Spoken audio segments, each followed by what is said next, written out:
Tonight at 10, an outpouring of love and affection for the BBC's George Alagiah, who's died of cancer at the age of 67. George became known to audiences more than 30 years ago as a foreign correspondent reporting on conflict and famine with a unique empathy. He became the presenter of the 6 o'clock news 20 years ago, but in 2014 came his diagnosis of bowel cancer. You know, I wish I hadn't had cancer, obviously, but I have cancer, and I'm glad of the things I've learned about myself and about my community, my friends and my family as a result. We'll be looking back at the life and career of this truly remarkable colleague and friend, a mentor to many here and an inspiration to everyone. Also on the programme. Wildfires continue on the Greek island of Rhodes as people contemplate the devastation. Greece's Prime Minister says it shows the climate crisis is already here. And in Israel, mass protests continue tonight as MPs approve a controversial law curtailing the power of judges. On BBC London, a community meeting is held in Croydon over people's concerns about the arrest of a woman in front of her young son. The Met has referred itself to the police watchdog.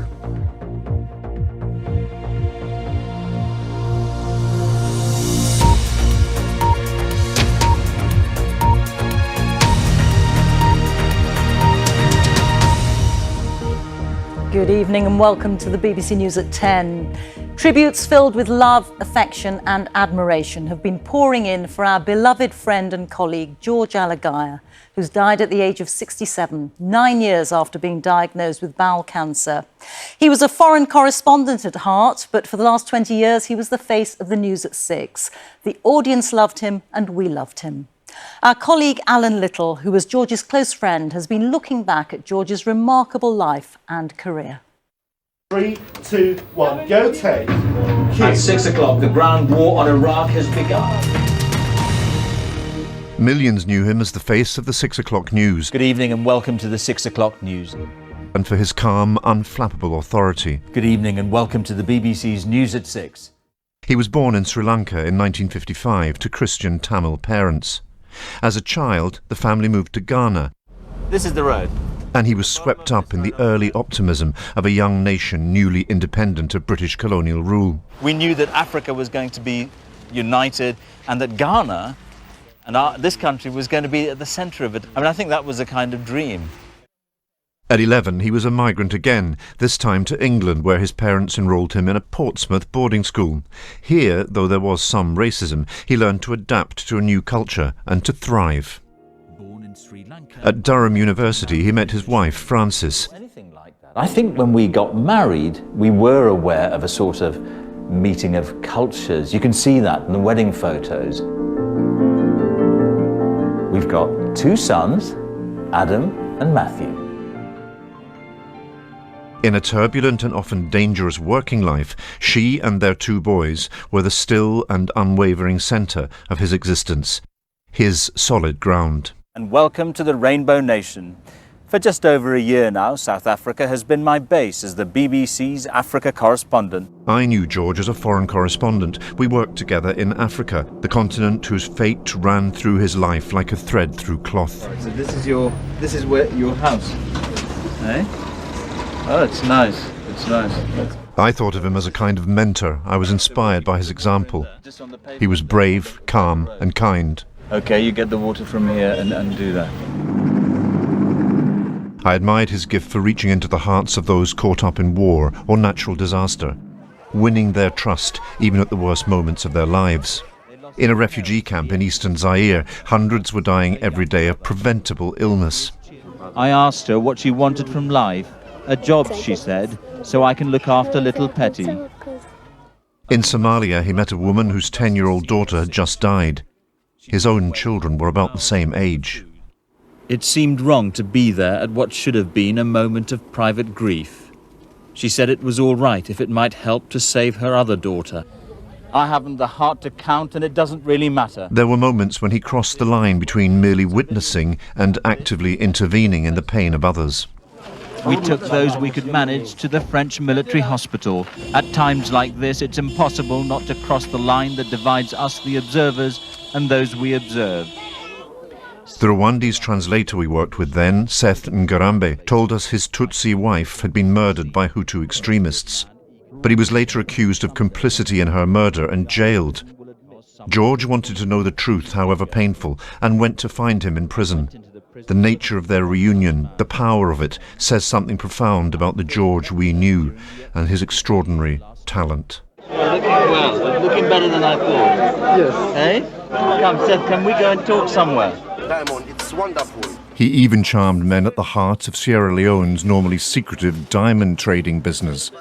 Look, this is the biggest you've seen all day. Yeah. The world of the so-called blood diamond. This is something to write home about. No, this is about $2,500. So you're in the clear.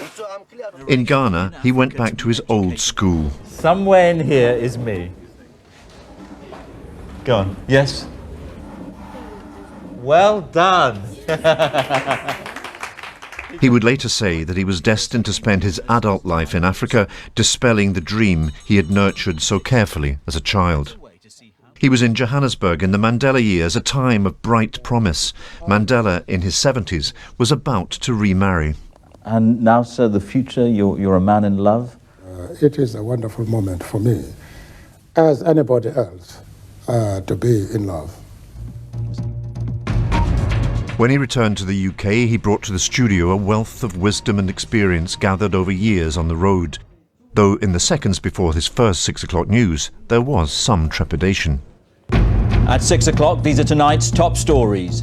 He was diagnosed with cancer in 2014. After a grueling round of treatment and multiple operations, he couldn't wait to be back in the tumult of the newsroom.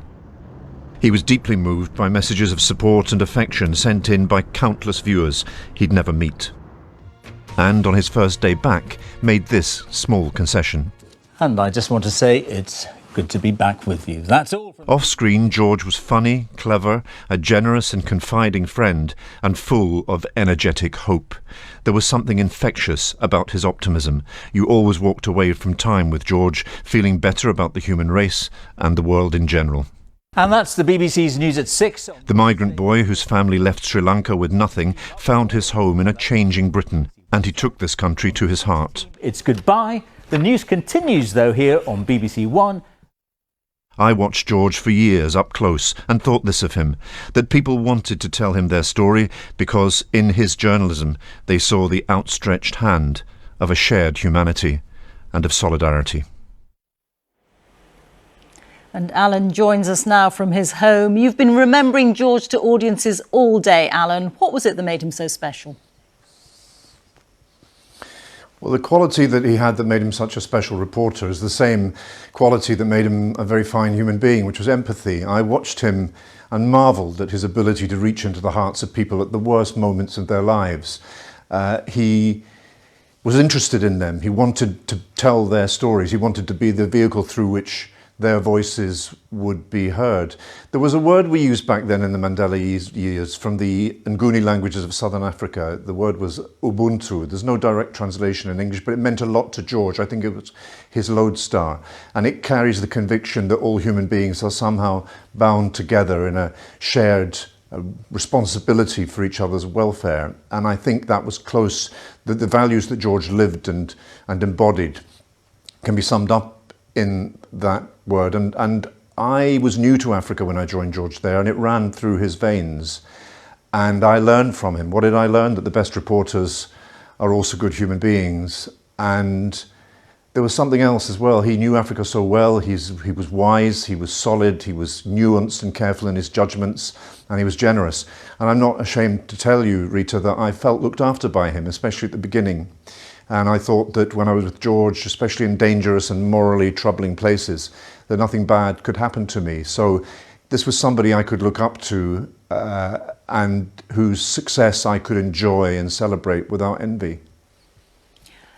And he was a man at the top of his game, and then given this brutal cancer diagnosis in 2014, how did he cope with it? You know, there was this amazing hopefulness and optimism about George, which, as I said in that piece, was infectious. And once he'd got over the initial shock of it, he applied that to living with cancer. And he said to me once, after the cancer had come back, we were sitting in his garden in his home in North London, and he said, you know, Alan, I'm not afraid to die. I haven't got time for that. The only thing I find unbearably painful is the idea of Fran, his wife, being left here on her own. And there was always that in George, others before self, especially his wife and their 2 boys, who were the centre of his life, his safe harbour. But he very quickly decided to live his life as fully as he could. And even at the end, I went to see him 2 weeks ago today when he was still in hospital. And he said to me, you know, is it wrong, is it taboo to say there is something positive in this cancer experience? So he's tenaciously clinging to this idea that you could have a positivity, a positive outlook in life. And he said, and the positive thing is this, that I've had time to think about my life, reflect on it, make sense of it, and say to the people I love that I love them. And he said, Alan, tell people, if you haven't said to the people you love that you love them, don't wait. Tell them. If you haven't said to the people you love that you sometimes feel vulnerable, then tell them that too. And that was very characteristic of George, and it's a character trait that everybody who worked with him, everybody who knew him will instantly recognise. Yes, indeed. Alan, many thanks. And we'll have more about George and from George, in his own words, later in the programme. Now, in other news, wildfires in Greece continue to burn out of control as the Greek authorities launch their biggest ever emergency response. And the country's Prime Minister tells Parliament the climate crisis is already here and will be expressed through ever greater natural disasters everywhere in the Mediterranean. Fires have broken out on the islands of Corfu and Evia, but the biggest evacuation order has been on Rhodes, where 19,000 people have been forced to flee their homes. The areas in red here are where the fires are burning, with strong winds fanning the flames. Tour operators continue to send extra planes to the island to bring stranded tourists home, with TUI cancelling all flights there until Friday. Those who live on the island are trying to recover from the devastation, as our correspondent Jenny Hill reports now from Lindos. In a few moments, we'll have more about our friend and colleague George Alagiah. But first, time for a look at the weather. Here's Sarah Keith-Lucas. Sarah. Thanks, Rita. Well, after what was quite a soggy weekend for many of us, today the weather's still thrown a few showers around, but generally it's been a little bit quieter. And second week of August, Rita. Thank you, Sarah. Back now to the news that none of us in the newsroom wanted to hear or to give, that of our much-loved colleague George Alagiah, who's died at the age of 67. For so many of us, and particularly for colleagues from an ethnic minority background, George was a trailblazer whom we all looked up to and all wanted to emulate. He was such a modest man that he wore his status as the role model very lightly. But that is exactly what he was, a complete natural on the air and a total gentleman off it. For a last word, here is his good friend, Sophie Rayworth. We're going to end the programme tonight with a special tribute to George. 20 years ago, we launched the new 6 o'clock news together back in January 2003. He was a foreign correspondent at heart. That was his passion. But he felt enormously proud and privileged to be presenting the BBC's evening news. And he loved it. He loved being in the newsroom, being part of the team. And we all adored him. He felt a real connection with the audience too. After he was diagnosed with cancer just over 9 years ago, he received thousands of letters and messages from people who wrote to him as if they knew each other, strangers who spoke to him as a friend, and he was really touched by your support. George was a man of great values, an indomitable spirit, a big smile, a velvety laugh, a great friend. I saw him just a few weeks ago. He told me he had hoped to come back to work one last time to say thank you and goodbye, right here, live on air. He didn't get the chance, so we have done it for him. I'll leave you now with George Alagiah in his own words. My life is, for what it's worth, is divided into pre-cancer and post-cancer. You know, the weird thing about a bowel cancer journey is you don't really know the beginning and you don't really know the end.